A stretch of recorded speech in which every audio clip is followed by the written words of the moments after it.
Hi, I'm Alan Rusbridger, editor of Prospect Magazine, and you're about to watch the interview portion of the latest episode of Media Confidential with myself and Lionel Barber, in which we speak to a special guest.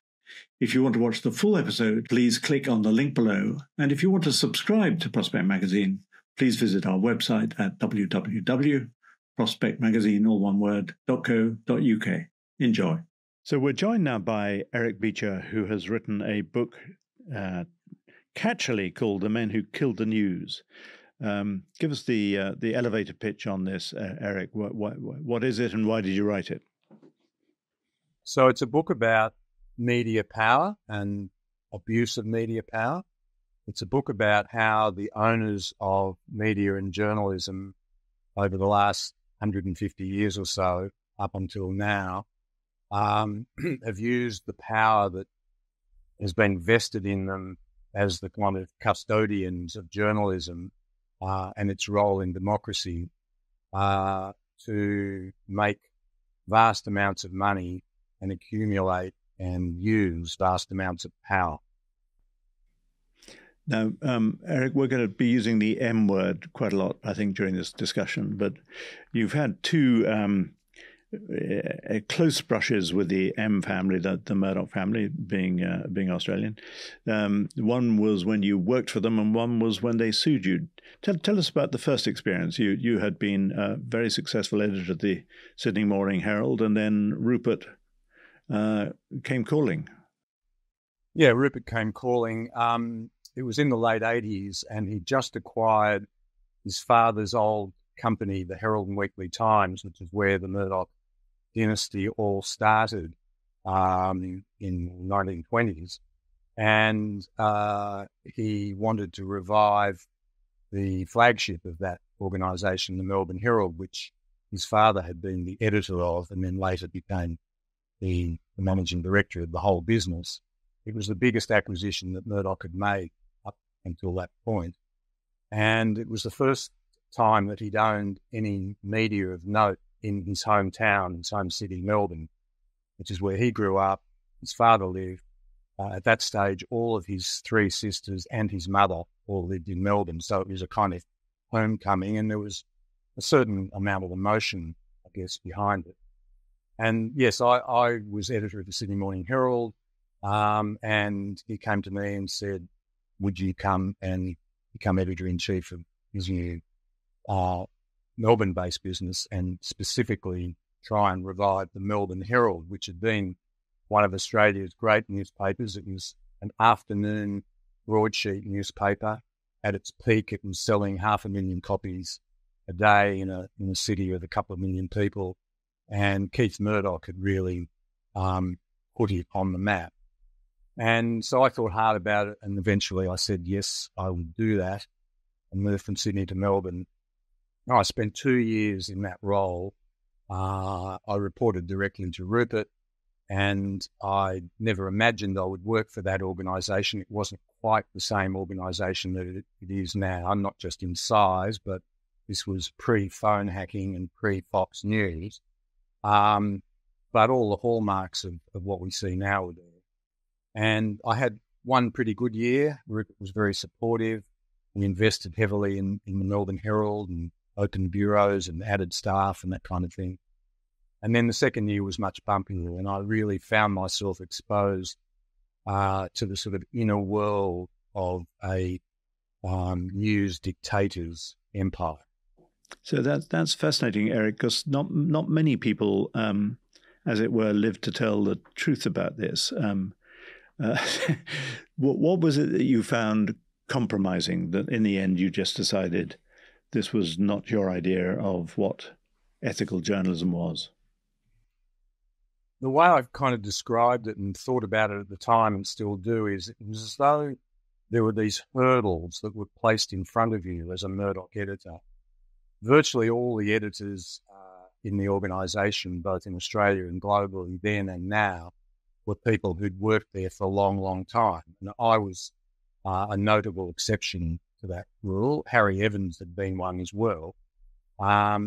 And so you tend to see it from a different perspective. If you've been there for a long time, you don't see the hurdles because they don't really exist for you. You've already made what I would regard as the moral compromises that you need to operate in that organisation. So what did it involve? It involved Rupert putting pressure on me to change personnel, to take particular political directions. For example, Reagan was the US president then. Rupert lived in New York. Rupert adored Reagan. You wouldn't have thought that the Melbourne Herald's coverage of the Reagan presidency would have made much impact on anyone, but it did make an impact on one person. And he put enormous pressure on me to sack our Washington correspondent. And there were lots of other things that happened. I mean, at the time, for example, News Corp owned half an airline in Australia. We used to have two domestic airlines, a very big airline called Ansett. Yeah, and News Corp owned half of it. And one day I was sitting in my office and the phone rang, and the managing director of News Corp in Australia, who I always got on well with, came on the phone, and he just received and had in front of him the previous day's copy of the Melbourne Herald, and he started screaming at me, and I couldn't work out why. And he explained why, and the reason was that there was a story on the front page which covered a fatal crash of a 747 in our region in Taiwan or somewhere like that, and hundreds of people had died. And he screamed at me and he said, "Don't you know we own half an airline? We don't put plane crashes on the front page." And so it was things like that. Eric, first of all, congratulations on the book. It's a real romp, but it's got a lot of great insights into how newspapers work and the interaction between editors and proprietors. And I'll come to that. But I, having been a Murdoch employee for 4 years at the Sunday Times, and having witnessed Murdoch asking the journalists who they thought would win in '84, and rather stupidly, the foreign editor said, "Well, I'm rather in favour of Mondale." I thought, well, he's not going to last very long. But there is a sort of case for saying good Murdoch for 25 years, bad Murdoch for the next 20 years. I mean, the good part being, needed to invest in and change Fleet Street, take on the unions, love newspapers, and then it sort of goes wrong in the latter days of Fox and phone hacking. What do you think of that thesis? Look, I think it's largely correct, but the thing that struck me right from the beginning, and then after I resigned from News Corp, I've observed from outside, but quite closely, and really one of the main themes of this book is power, just how someone like a Murdoch or a Hearst or a Beaverbrook use and abuse their power. And from the outside, particularly for people that have never worked in media, this seems behind the veil. It's elusive. You never really can put your finger on it. And that's what I saw, and that's what I've tried to describe. And I think that was there right from the beginning. But as the Murdoch empire grew, and, Rupert was obviously, and still probably is, a brilliant entrepreneur, which is very different to being the custodian of journalism and the public trust that's involved in journalism. The power just simply accumulated. He didn't need to go and find it. And I think what you've just described, Lionel, is the last couple of decades of the accumulation of that power. I mean, I remember when I was there was a Australian federal election, and Murdoch would come back to Australia for federal elections. He's never been much interested in spectator sports, but for him, elections are his spectator sport. He would come back and he would meddle with the newspapers. And he came back to Australia at one stage, and my office was adjoining his office. He was in his father's old office in the old Herald Weekly Times building, and my office was next to it, and there were a few secretaries in between. And so I saw a lot of him. Back in Australia for a few days, and he said to me, the Prime Minister of Australia then was Bob Hawke, and he said to me, "Hawke keeps trying to ring me. Do I need to talk to him?" And he wasn't big noting. I mean, this is what he does. Yeah, there's a great little passage that I'm just going to read out because I think it captures an aspect of this power that you're talking about. And this regards phone hacking. And you write that slabs of information gathered by voicemail intercepts became valuable raw material that could be used as a form of barter or blackmail. These illegally acquired tidbits would be taken by a reporter to a celebrity's agent as a bargaining chip. So here is the News of the World entertainment journalist that you quote saying, well, you'd say, I've got this detail. I don't want to fuck over your client, but what do you have for me? I mean, this was endemic, wasn't it, during the phone hacking period, which lasted well over a decade? Yes, it was endemic and much more visible than it normally had been during phone hacking. But in fact, it's the same kind of modus operandi that operates now between Murdoch and Trump. It really is, and it's like it's kind of in the water in a big media organisation like that, and then it's really up to the proprietor to decide how they wield that power. But let me put you on the spot, Eric. Do you think that Rupert Murdoch really was aware of what was going on in terms of phone hacking, or do you take a more benign view that actually he was a sort of hands-off proprietor? He knew that there were scandal stories appearing, but he didn't get involved in the detail, and therefore there's plausible deniability. I don't think there's any plausible deniability for this reason.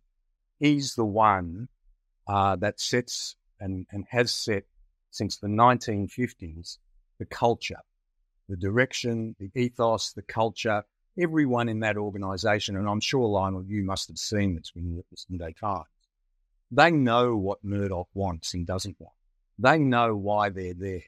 They know what the objectives are. And the objectives are make as much money as you can.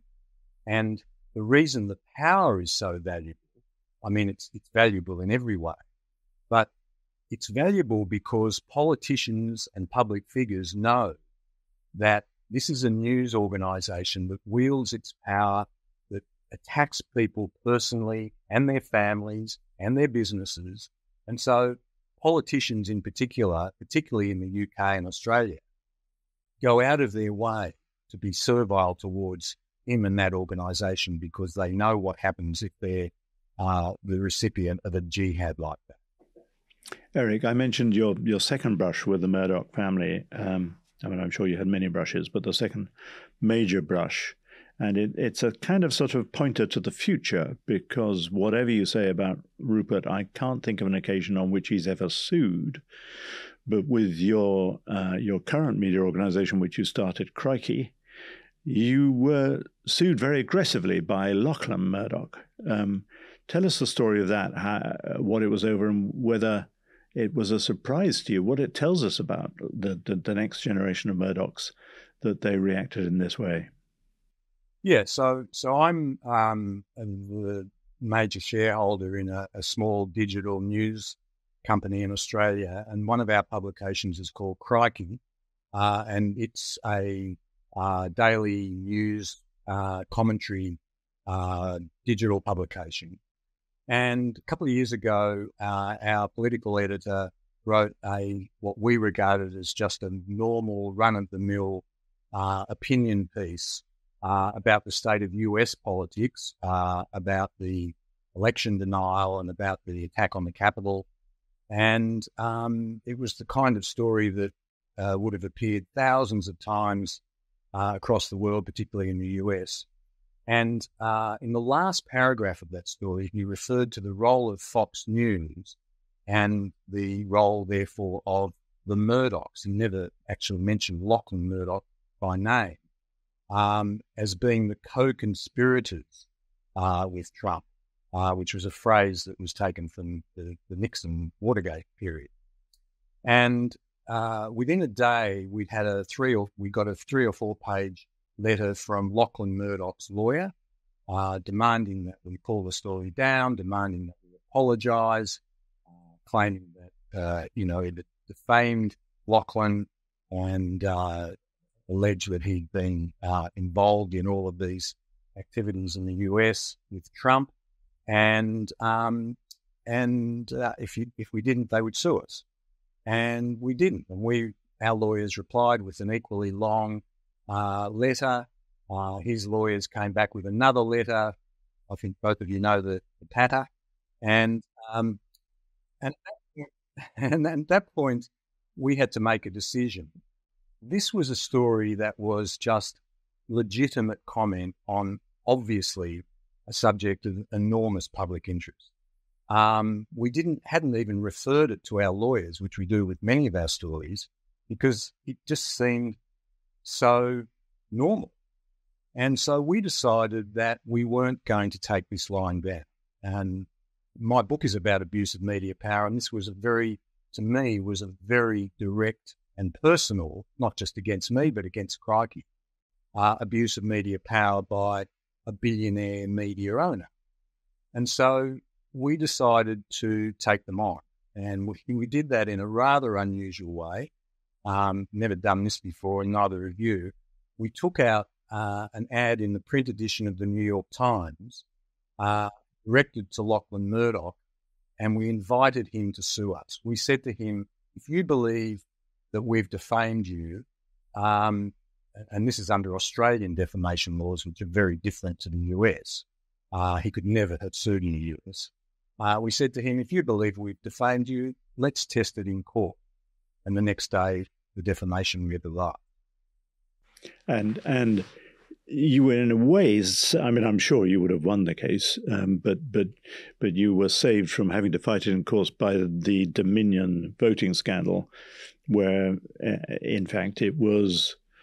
I think it's entirely fair to say that Fox News was a co-conspirator, but it was impossible for him to carry on with that action after all those papers about the behaviour of Fox TV and the lies they knowingly told about January the 6th came out. Yes, I mean, when you say we were saved by that, in fact, we knew several months before that. So this case dragged through the court, never went to trial, but we had a number of case hearings. And one of those case hearings, several months before all the Dominion information service, the judge made it clear to Lachlan Murdoch's lawyers that their client could not win the case unless he appeared personally in the witness box.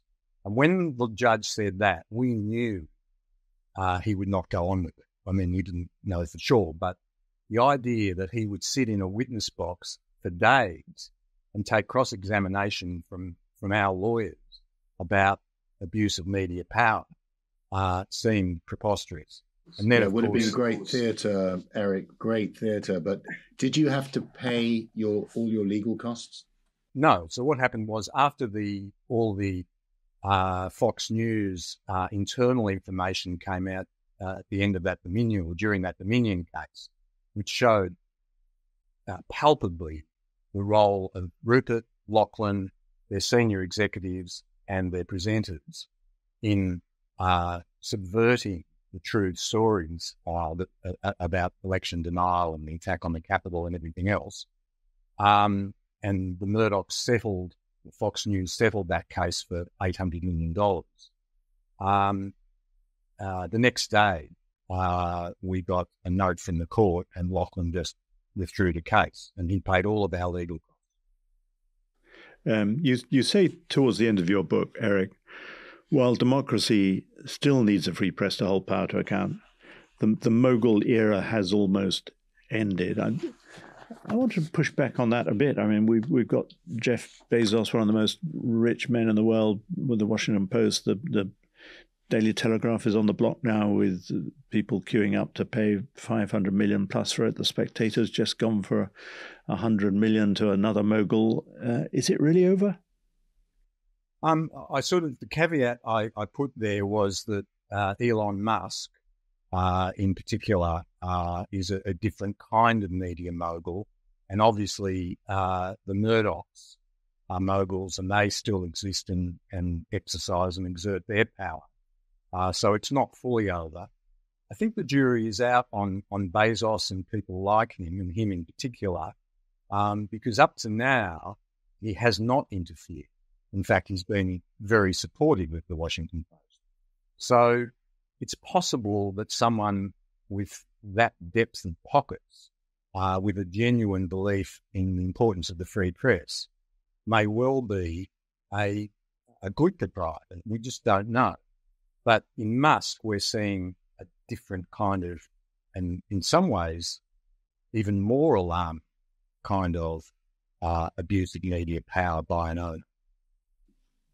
Final question, Eric. You get to the end of the book and you talk about trust and the fact that trust has trust in media and traditional media is failing, really. And you ask, can journalism rebuild trust in itself amid all this mess on a broad scale?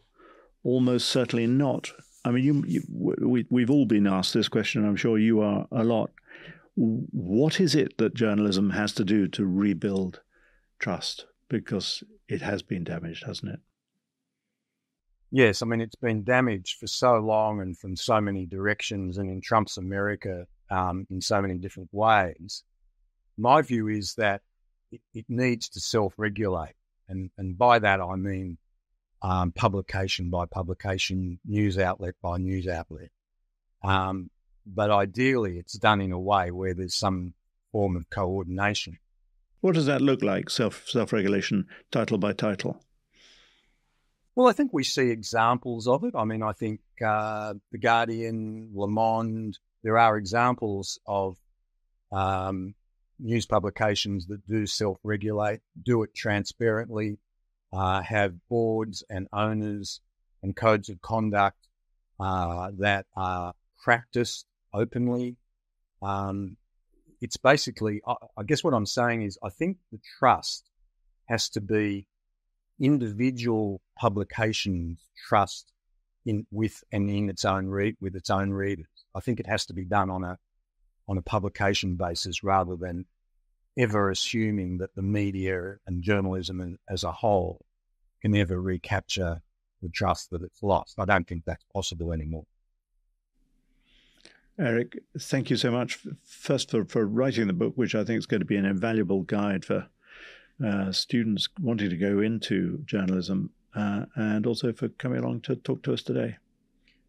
My pleasure. Yeah, Eric, it's a great book. It's really well. I salute the writing as well as the content in general. Thank you. Thank you.